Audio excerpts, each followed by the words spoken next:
علم گزر رہے ہیں، میں یہ کس کے نام لکھوں جو علم گزر رہے ہیں، میرے شہر جل رہے ہیں، میرے لوگ مر رہے ہیں۔ کبھی رحمتیں تھی نازل اسی خطۂ زمیں پر، کبھی رحمتیں تھی نازل اسی خطۂ زمیں پر، وہی خطۂ زمیں ہے کہ عذاب اتر رہے ہیں۔ کوئی اور تو نہیں ہے پس خنجر آزمائی، کوئی اور تو نہیں ہے پس خنجر آزمائی، ہمیں قتل ہو رہے ہیں، ہمیں قتل کر رہے ہیں۔ اسٹیج پر رونق افروز علماء کرام، معزز ذمہ داران بستی، پیارے بچوں، آج ہم یہ یوم آزادی کا جشن منا رہے ہیں۔ 1947 15 اگست کو ہمارا ملک آزاد ہوا۔ جس آزاد ہندوستان کا خواب ہمارے پرکھوں نے، ہمارے بڑوں نے، ہمارے اکابر نے، ہمارے اسلاف نے دیکھا تھا، کیا آج کا ہندوستان وہی ہندوستان ہے؟ جب وہ قربانیاں دے رہے تھے تو ان کے ذہنوں میں ہندوستان کی کیا تصویر تھی؟ ہندوستان کی آزادی کے بعد اس ہندوستان کا ان کے دماغ میں، ذہنوں میں کیا نقشہ رہا ہوگا؟ کوئی 1-2 سال کی قربانی نہیں ہے۔ سلطان ٹیپو شہید رحمت اللہ علیہ سے شیخ الاسلام حسین احمد مدنی، مولانا ابوالکلام آزاد، پنڈت جواہر لال نہرو، موتی لال نہرو، ڈاکٹر بھیم راؤ امبیڈکر تک یہ سفر چلتا ہے، اور اس میں بے شمار ہندوستانیوں کی قربانیاں رہی ہے۔ ہندو، مسلم، سکھ، عیسائی کندھے سے کندھا ملا کر، قدم سے قدم ملا کر ایک غیر ملکی طاقت انگریزی سامراج کو اس ملک سے بھگانے کے لیے انہوں نے اپنا تن، من، دھن سب کچھ قربان کر دیا۔ سب سے پہلا 1498 کے اندر انگریزوں کے ناپاک ارادے کو بھاگنے والی شخصیت کا نام حضرت مجدد الف ثانی رحمت اللہ علیہ تھا۔ سب سے پہلے انگریزی حکومت کے خلاف جنگ کرنے کے اعلان کرنے کا فتویٰ دینے والے شخص کا نام شاہ عبدالعزیز محدث دہلوی رحمت اللہ علیہ تھا۔ پھر اس کے بعد جو سلسلہ چلتا ہے، 1831 کے اندر جنگ آزادی لڑی گئی، 1857 کے اندر شاملی کے میدان میں جنگ لڑی گئی۔ اس کے بعد کا جو سلسلہ ہے وہ تاریخ کے اندر سنہرے حروف سے لکھے جانے کے قابل۔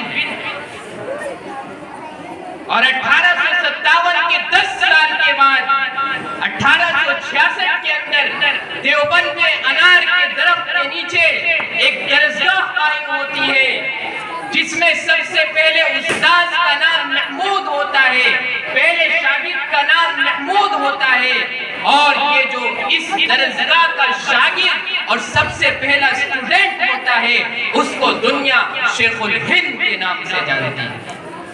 ہم نہیں جانتے کون شیخ الہند ہے۔ شیخ الہند وہ شخصیت ہے جن کے اندر، جن کے جسم کے ایک ایک حصے کے اندر، جسم کے ایک ایک بال کے اندر، جسم کے ایک ایک رگ کے اندر انگریز کی دشمنی بھری ہوئی ہے۔ انگریز کہتا ہے اگر شیخ الہند کو، شیخ الہند کے جسم کو جلا کر راکھ کر دیا جائے، اس کا ریزہ ریزہ کر دیا جائے، تو شیخ الہند کی راکھ سے بھی انگریز کی دشمنی کی بو آئے۔ یہ شیخ الہند تھے جنہوں نے علی گڑھ مسلم یونیورسٹی کی بنیاد رکھوائی تھی۔ وہ شیخ الہند تھے جنہوں نے جامعہ ملیہ اسلامیہ کی خود بنیاد رکھی تھی۔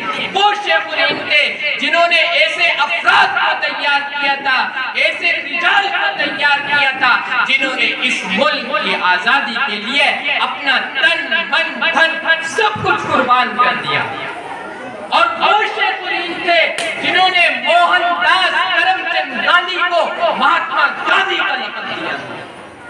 یہ جانتے نہیں ہیں ہم لوگ. مہاتما گاندھی کو مہاتما گاندھی کا لقب شیخ الہند نے دیا تھا اور مہاتما گاندھی کو لیڈ کرنے کے لیے شیخ الہند نے آگے کیا تھا. مہاتما گاندھی کو لیڈر اگر کسی نے بنایا تھا تو شیخ الہند نے بنایا تھا. شیخ الہند نے فیصلہ کیا تھا 1900 کے بعد کہ اب اس ملک کے اندر جنگ آزادی کی پالیسی کو چینج کیا جائے گا. ہندو مسلم اتحاد کے ساتھ یونٹی کے ساتھ لڑا جائے گا اور اسی اتحاد کے ساتھ ہم اس انگریزی سامراج کو اس ملک سے بھگانے میں کامیاب ہو پائیں گے. یہ شیخ الہند تھے جنہوں نے پنڈت جواہر لال نہرو, موتی لال نہرو, ڈاکٹر بھیم راؤ امبیڈکر, مہاتما گاندھی کو ساتھ لے کر اور ان سے لیڈنگ رول پلے کروایا کہ تم ہمارے آگے چلو, ہم تمہارے ساتھ پیچھے چلیں گے. جہاں تم پسینہ بہاؤ گے وہاں ہم خون بہائیں گے. جہاں تمہیں قدم چلو گے وہاں ہم 10 قدم چلیں گے. اگر اس ملک کی آزادی کے لیے, اگر اس ملک کی صبح آزادی کے سورج کو طلوع کرنے کے لیے ہمارا خون بہہ جائے گا تو یہ ہمارے لیے سہ قسمت ہوگا.